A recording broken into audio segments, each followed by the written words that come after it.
राजा विक्रम और रहस्यमयी गुफा बहुत समय पहले की बात है। सुदर्शन राज्य के प्रतापी राजा विक्रम सिंह अपनी न्यायप्रियता और पराक्रम के लिए प्रसिद्ध थे। उनकी प्रजा सुखी थी, लेकिन एक दिन राज्य के सीमांत गांवों से अजीब घटनाओं की खबरें आने लगीं। लोगों का कहना था कि जंगल के पास एक रहस्यमयी गुफा है, जहां जाने वाले लोग कभी लौट कर नहीं आते। राजा को यह सुनकर आश्चर्य हुआ। उन्होंने अपने सेनापति वीरभद्र को भेजा, लेकिन वह भी गुफा में जाने के बाद लापता हो गया। राजा ने निश्चय किया कि वे स्वयं इस रहस्य से पर्दा उठाएंगे।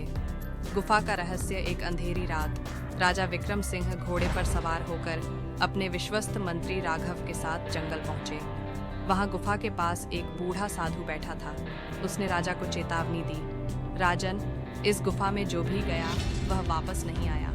यह सिर्फ एक साधारण गुफा नहीं, बल्कि एक मायावी द्वार है। लेकिन राजा नहीं डरे। जैसे ही वे गुफा में घुसे, वहां का वातावरण पूरी तरह बदल गया।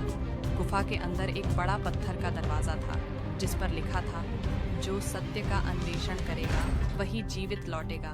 राजा ने दरवाजा खोला तो उनके सामने सोने चांदी से भरा एक विशाल कक्ष था।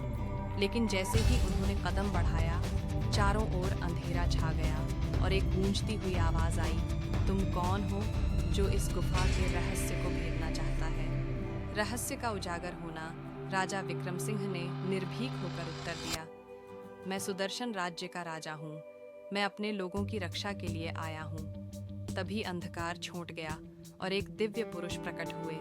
उन्होंने राजा को बताया कि यह कोई साधारण गुफा नहीं, बल्कि एक प्राचीन तपस्वी की सिद्ध स्थली थी। जो भी लालच में यहाँ आता, वह मायाजाल में फंसकर खो जाता। लेकिन राजा की निष्ठा देखकर दिव्य पुरुष ने गुफा से सभी बंदी लोगों को मुक्त कर दिया। अंतिम मोड़। राजा विक्रम सिंह जब वापस लौटे तो उनके